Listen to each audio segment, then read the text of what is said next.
I'm Helen Norbury, and this is Becoming Unapologetically Me, the show all about authentic self-expression with expert guests from the fields of health, leadership, and mindset. This show is here to show you that you don't need to conform to the expectations that friends, family, and society have of you. And actually, what we can unearth when we find the courage to become the unapologetic version of who we are. Grab a cup of coffee and get your notepad out for this week's episode. Welcome back to Becoming Unapologetically Me, and I'm so excited today to have Sabrina Hall with us. So Sabrina is absolutely passionate about helping people, and women in particular, to become unapologetically visible and to feel braver than ever. And so I thought, this is right up my street. I need to have this conversation with Sabrina and obviously share it with all of you today. So welcome, Sabrina. And can you tell me a bit about what led you to support people in this way? Why this work? Hi, Ellen. Thank you for having me. I'm so excited about talking about this topic. So throughout my life, my childhood, I've always had the feeling of not being enough, not feeling important, that my voice was always covered and silent by my mother, who is a narcissist, like chronically. And so I really felt the emotional abuse on a daily basis from her. So I came from feeling invisible.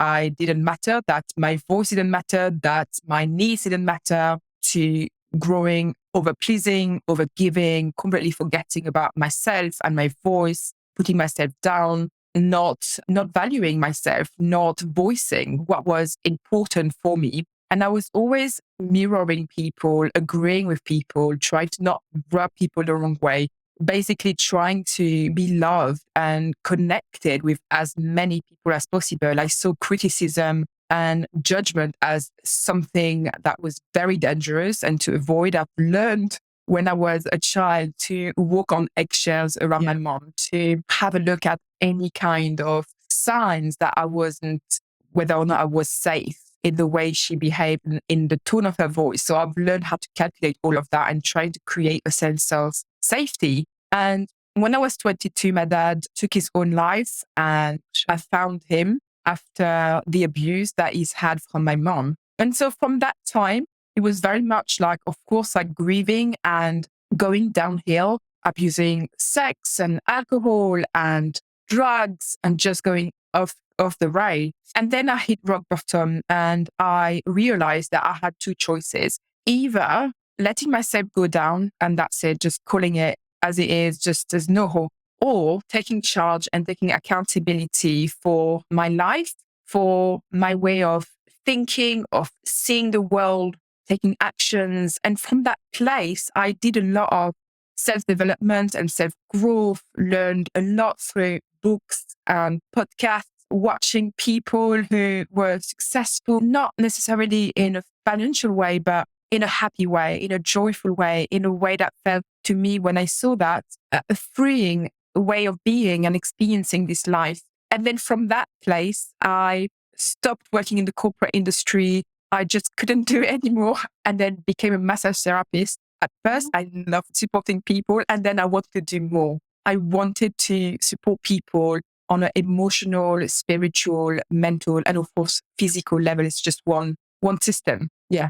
Yeah, absolutely. Gosh, that's amazing. And what a journey. And I can empathize not from a personal perspective, but from people that I've certainly spoken to and worked with about growing up in that family of origin and with the narcissistic tendencies. And I was thinking to ask you whether there was a defining moment, but of course, your dad taking his own life, what a tragic defining moment, and just like to acknowledge that turnaround and you really fueling a positive change for yourself and for obviously everybody else that you support as well. It's interesting because I know we've touched previously on how you can use visibility and fearlessness as a way of healing. But actually, I've also come up against the school of thought that you need to heal first before you can show up and be visible and fearless. What are your thoughts around that? And it's maybe a bit of a chicken and an egg question, but Do you need to heal to become fearless, or do you need to be fearless to heal? How does it work in your experience? It's such a good question, Helen. I love that question because I've spoke about that so many times. So I've got a kind of process like in the background. It's not my process that I'm using for my work, but the process that I've used for my clients in the background, like for my own coaching, which is decluttering, activating, and implementing. Now, these are not steps. For me, I believe that you don't need to declutter like what's happening or the healing process has to be done before we can move forward. I feel like moving forward is also a way of healing. And as you are experiencing life, then you realize the depth of your healing, the depth of those limits and those fears. And we can do both at the same time. So we can heal and move forward. It's almost like whispering in our own ears, like, you can do it. I know you're scared, but we can heal and we can move forward. And as you're doing that again and again, you are building that self-trust and that self-confidence that ultimately you are safe and that you can move forward in life, in business. And that's a big one, isn't it? Feeling safe to do it. And when you've experienced trauma, which from what you've experienced in your family of origin sounds very traumatic at times with that experience. When you've experienced trauma, that feeling safe can be a big thing because you're used to walking on these eggshells. That voice that you mentioned there that's sort of saying to you, no, don't do it, it's too scary, it's dangerous. How do you quieten that voice enough to allow you to take a step forward in being more visible, being fearless, stepping into that version of yourself that you're creating for your future? That voice inside our head or those thoughts are not us, aren't they? No? So I feel like for me, it's really important that we don't identify with the voice, that we can just almost like observe it from a distance, that we've got to realize as well that we are made of so many different parts. So even though there is a part of us that is, don't do it, stay there, don't move, there's also another part of us, if we are looking for it, it might not be so obvious because it's quieter, but there's a part of us that might be really curious. So what if I do it? And there's another part of us that is, come on, just do it. And there's another part of us that is, okay, we can do this, but we've got to calculate and make sure. There's so many different parts. So I think it's important to not try to push that voice down and to realize that this voice has got a positive intent, which is to protect us ultimately. Absolutely. To maybe establish a communication, a bit like, I love taking the example of a toddler that says, oh no, I don't want to do this, I don't want to do that. And then to go, it's okay, we've got this. So it's almost like being the best parent that you could ever imagine for that voice. And as you're doing that work, establishing that communication, but you also have to establish a communication with the part of you's brave. The part of you is courageous. The part of you is fearless. And fearless, I don't mean no fear, I mean the other part. So those parts are having a bigger voice than the part who's scared. Yeah. Yeah. Yeah. I love that analogy with the toddler as well. That really resonates with me. Because whilst my children are a little older now, I remember those times very well when that negotiation time. Do you think anybody can be fearless? I'm thinking now like introverts versus extroverts. And certainly I've had conversations with people who say, yeah, but that's not really my thing because I'm more of an introverted character. Do you think anyone can be fearless, or are there just certain people that can really step into that? Got amazing questions. By the way, I love them. Yeah, I mean, I had no hesitation whatsoever in answering a yes, because when I see myself, and of course, we all have a different map of the world, we all have a different story, a different perspective, different energy. We are all very unique in our own way.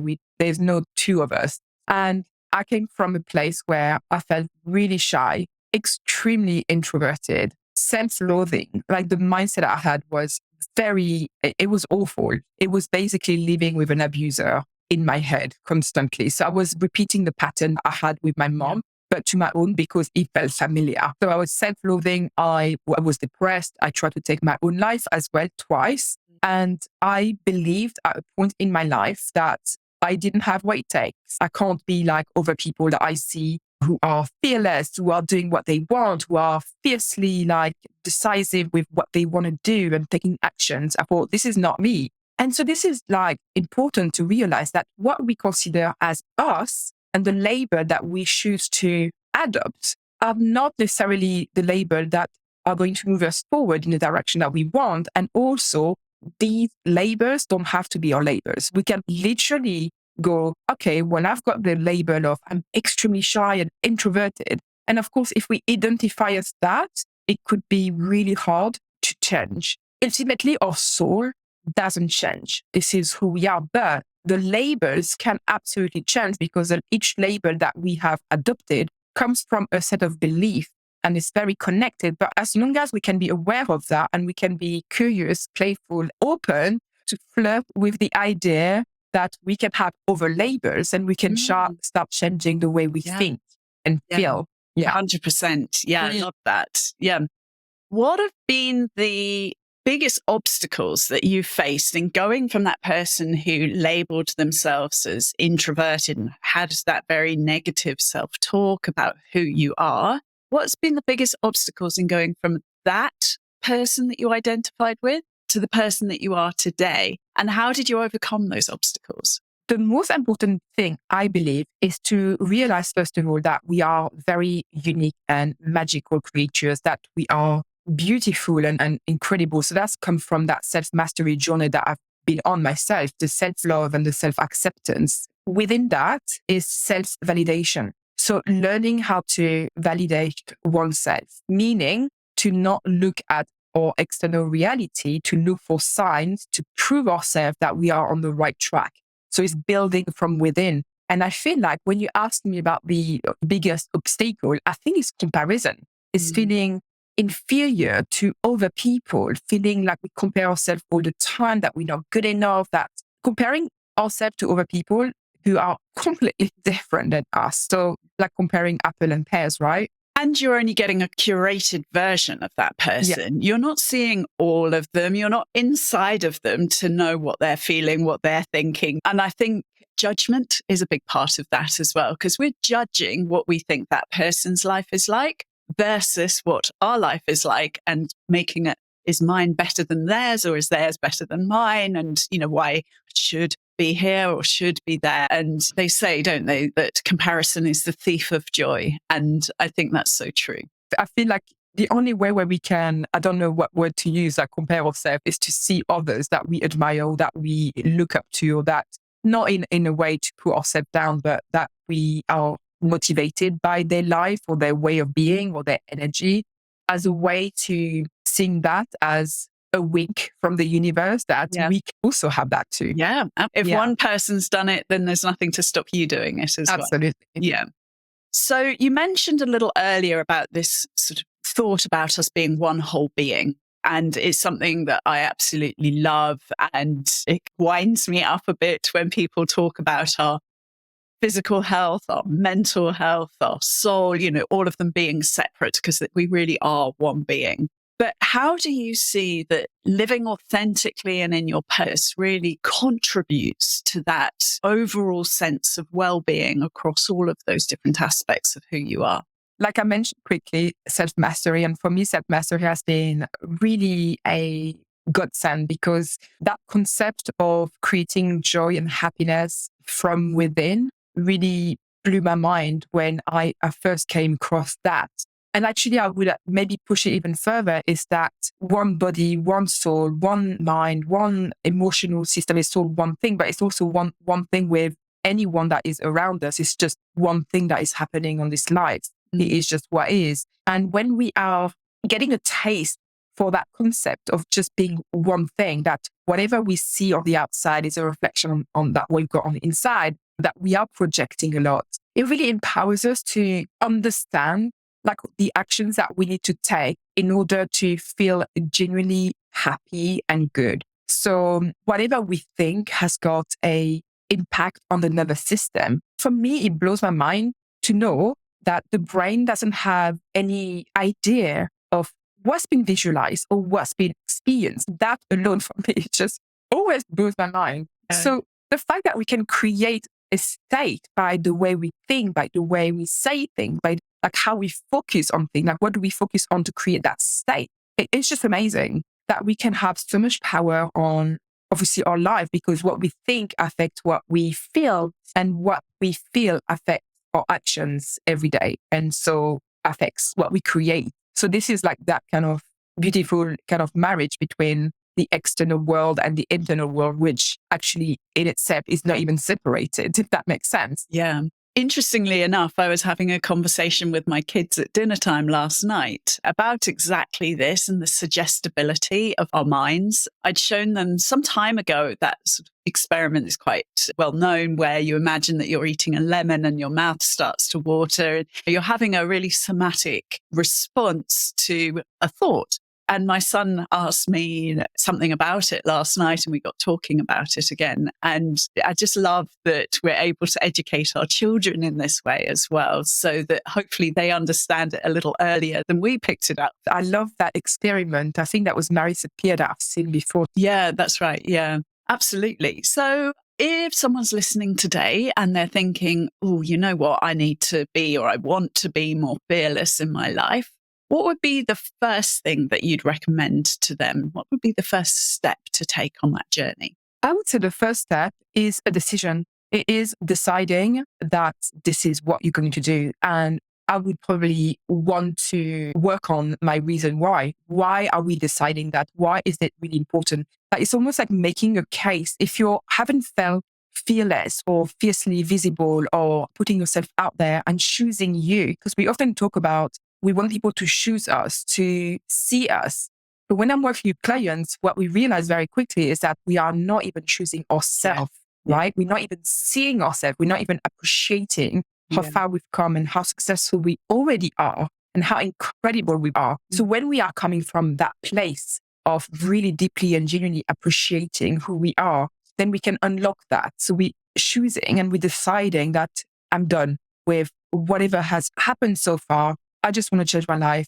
I'm deciding this. There's nothing stopping me. Like, making your case as strong as possible, as if you were in a courtroom and you've got to write like a massive document on like why this is a choice that you are making, an oath to yourself, understanding your big reason why. You've got to be like feeling it. It has to be visceral. It has to be like, you have to feel that hunger and that motivation. And I would say the third thing, if I can give a third thing, is really like surrounding yourself with people who get you, who are going to keep your vision up high when you hit the lows and when you hit the highs. So you can keep that momentum and be accountable.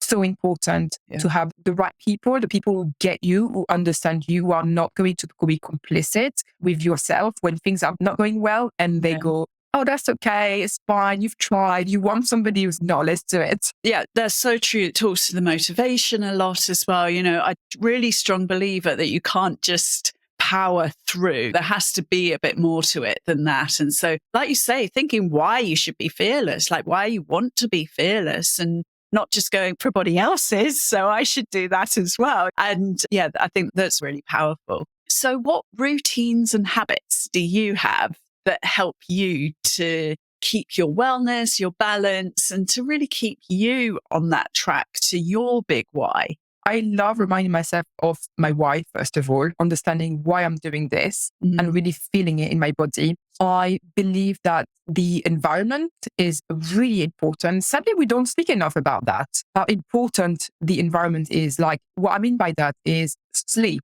is eating, is the conversations that we're having with people. Are they draining you, or are they uplifting you, inspiring you, motivating you, making you feel excited? Like, when you have a social event, you go back home feeling like completely drained or inspired. Your environment, the air you breathe, like how much social media are you consuming every day? How much laughter are you having every day? And do you dance? Do you get your body to feel good? I love moving my body. I love singing. I love dancing. I just love creating like the right environment so I can thrive from within. And it's interesting because we do all those things as children, as toddlers, don't we? Jump in the puddles and you sing and you dance as literally no one's watching. And at some point during our lives, we feel judged, coming back to that point again, and we stop doing it. And I think it's so important to reconnect to, I know that it's a really sort of popular term, but connecting into that inner child, because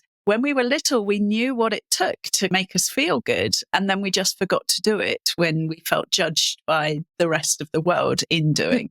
Absolutely right. And it's funny that you said that, because I spoke to somebody recently as well on the podcast about exactly what you shared. You get into this world and feeling so delusional about what can get created and so excited and so inspired. And then eventually you learn how to feel fearful. And if you're not checking that out, you can grow into an older person where you're physically feeling threatened and emotionally and mentally, where you become more and more contracted within yourself and not open to the world.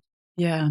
That actually leads me really nicely on. How do you know, like, how do you check in with yourself that you are still being as fearless as you want to be, and that there's not little bits that are creeping in and pulling you back into yourself? How do you check in with that? You said a word that is really important. It's the being. A lot of the time, we are often doing. We are often focusing on actions, moving forward, doing things outside of us to give us the illusion that we are productive and to move forward. But actually, you have to have a balance between the doing the things and also being. So getting in touch with your emotional state every day, even a few times a day, asking yourself the question, how am I feeling? Like truly, because when you ask yourself the question, you're either like not going to answer, you're either going to want to scroll on your Instagram, you're going to eat something, make a cup of tea. Like we all resist that connection with ourselves because we don't want to see what's going on. We're like, I'm fine. I've got no time to think about being. I've got a whole list of to-do things. And actually, this is like real productivity is really having that balance with being, checking with yourself, regulating your nervous system, and really asking yourself, how am I really feeling? Yeah. Am I feeling fearless or am I not feeling fearless? Am I feeling brave today or not? And that's okay. But it's just having that internal dialogue that is as honest and vulnerable also as possible to get the answers. I really resonate with this. It's a journey that personally that I am on and have been on, really learning to dissociate my worth from how much I'm doing to how much I'm being. And it's been definitely a journey of discovery for me to stop doing so much and learn to just be with myself more often and more deeply. Totally resonate with that. So how do you discern between good fear, so the fear that keeps us safe, as in don't jump out in front of the car on crossing the road or something like that? How do you discern between good fear and fear that is keeping you small and stopping you moving towards your vision of who you want to be and that big why as well? For me, like the way I see it, is it coming from my heart, that fear, or is it coming from my head? Is it something that I'm thinking logically that I'm like, okay, this is too scary. People are going to see that. People are going to judge me. Or if it's from the heart, it's a different type of fear. It's okay, we can do this. Like I can feel it. But when I'm thinking about my vision and I'm thinking about my higher self, my future self, it's aligned with that. Yeah. So it's a question of like really understanding what the vision, where are we going in life? The same thing as it's almost seeing your life as a business. It's when you have a business, you think about the direction of the business, and it's something with our life. What is the direction of our life? Where am I going? And is what I'm going to do aligned with that vision and contributing to that vision? It's interesting. I don't know if you've heard that, Helen, but in NLP, I've learned that we are only born with two fears, the fear of loud noises and the fear of falling. Yeah. I'm wondering, by the way, like where the fear of death goes into that. Yeah. But that was not mentioned, but I did think about that. I have heard that before, actually, yes. Yeah, but it's so interesting that everything from that place is something that we have learned. Yeah. Right. And when I knew that, she's amazing. Like, it's really interesting. I always think of that fear of abandonment as being that sort of core one that everybody has, but we must have learned that at some point. We must all have learned it at some point because it is definitely prevalent in life generally, but like you say, not necessarily something that we're born with. It's something that we have learned along the way, right? Yeah. And I think with that comes down to self-mastery around the fear of abandonment, the fear of also not being loved or not being accepted, which is quite like our need to be part of a tribe, right? Surviving. So it's almost like when you're going against that, when you are being yourself. Yeah, absolutely. Because you're safe when you're in the tribe, and otherwise on your own, you're vulnerable to the saber-toothed tiger attacking you. Absolutely. Yeah, absolutely. Really interesting. To kind of wrap this all up now, if you had just 1 minute left in this world and you needed to share a real nugget of wisdom, what would that be? What would you say to the world in your final minute? Wow. I've never thought about that question before. You know what? I'm going to go with what the initial thing that came up in my mind was the word be. Makes me feel a little bit emotional, actually. Yeah, But, it's be, to just be, to learn how to be. We often taught to move forward and be active and just do things, but actually being is the most, I guess it's probably the hardest thing to practice and to do because it can get uncomfortable.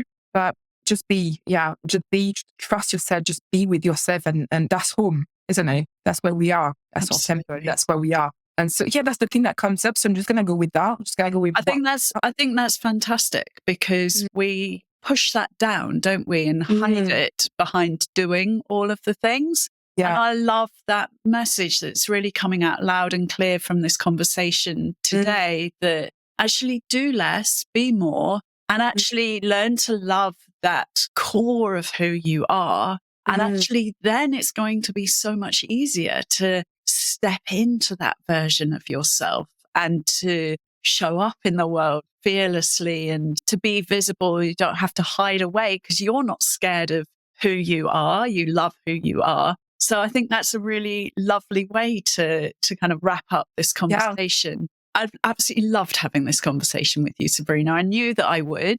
I'm sure everyone else is going to get so much value from it as well. So thank you so much. It's been amazing. And I love the questions. I've been such a great exchange and I really love being here. So thank you so much as well. Absolute pleasure. It's been fantastic and we will speak again soon. Thank you for listening to this episode of Becoming Unapologetically Me. Make sure you subscribe to the show on Apple Podcasts, Spotify, YouTube, or wherever you listen to your podcasts so you never miss an episode.